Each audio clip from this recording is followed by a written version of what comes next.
Good morning. The gospel reading we just heard is primarily about the death of John the Baptist, but it's missing its bookends. It actually begins with a verse about the disciples being sent out, which we heard last week. After being instructed and empowered to heal, to teach, and to cast out demons, they are sent out on their missions. Then, as we just heard, follows one of the legends surrounding the death of John the Baptist. Then, the story actually ends with the first line of the gospel reading we will hear next week, telling what happens when the disciples return from their missions. It says, "The apostles gathered around Jesus and told him all that they had done and taught.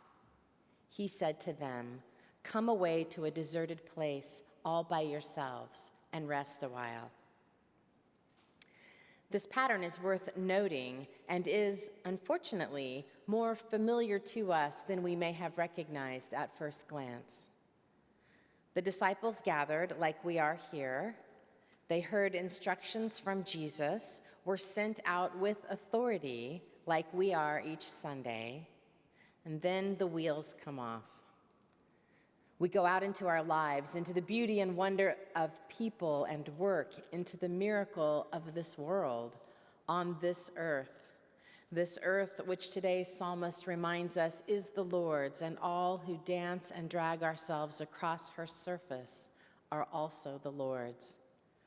In doing so, we encounter brokenness. We see those without homes, though they may have shelter. Those who are imprisoned, though some might appear free. Those who just go along with the status quo because they are exhausted, disconnected, or dismissed. Those who have to stand up to the powers that be because if they don't, they will die. And those who do so because they want everyone to have life and have it with abundance. John the Baptizer was one of those who spoke truth to power on behalf of God and of all of us, who stood up and demanded that we right our hearts, not just for our own sake, but for the sake of the one who is coming, to make ourselves not only well, but ready. The Jewish historian Josephus indicates that John the Baptist was a well-known and respected figure. Even Jesus said in Matthew's gospel, "I tell you the truth, of all who have ever lived, none is greater than John the Baptist." But as we just heard, Herod is conflicted about the attraction and the danger he felt towards the baptizer. It's hard to miss the parallels between John's condemnation to death by Herod and Jesus' sentence handed down by Pilate. Both rulers are favorably impressed by the Jewish religious figures, whose lives they would therefore prefer to spare. Both wish to please the crowd with a gesture of benevolence. Both are manipulated to carry out the deadly hostility of a third party. And both, though seemingly in charge, become unwilling actors in a drama beyond their control. Telling John's story, echoing Jesus' story, is a powerful thing to layer into this story while the disciples are on the road. This is Mark's attempt to highlight the meaning of the mission of the disciples without narrating the details of what they did. Instead, in between their sending and their return, he tells this dramatic Game of Thrones style story. In doing so, his message is clear. There is no privileged form of discipleship. Sharing in Jesus' mission will always cost us something. We are seldom surprised when our goals for wellness across our communities are stalled or blocked or even crushed by political and sometimes religious power structures.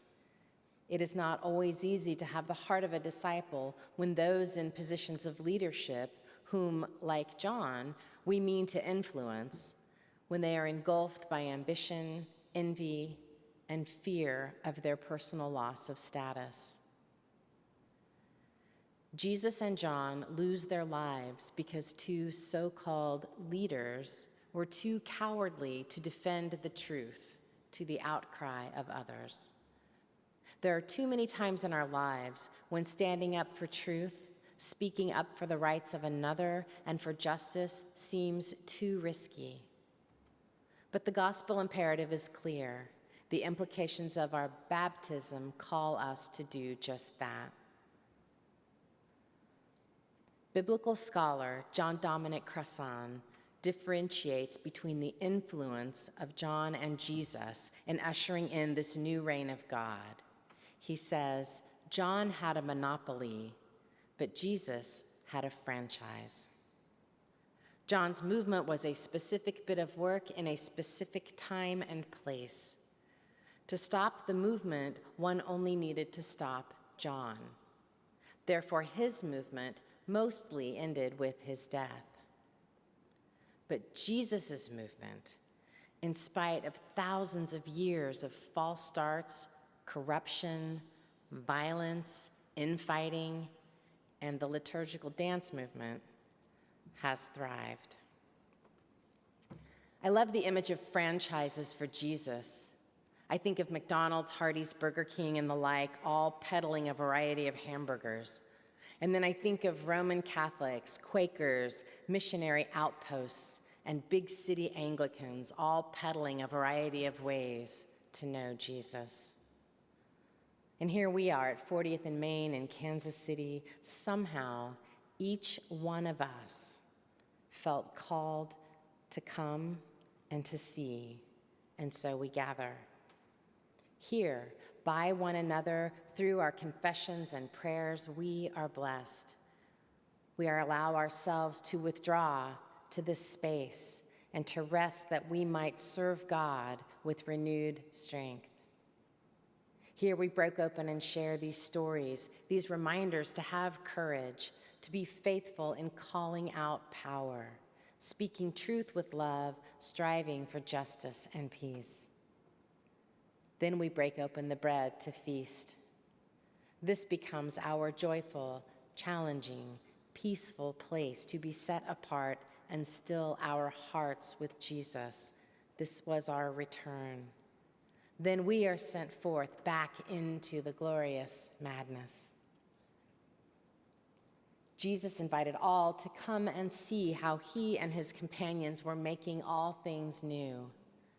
How death is not the final answer, but it is always the first step into a resurrected life. May we find strength for our journeys here and go and proclaim likewise.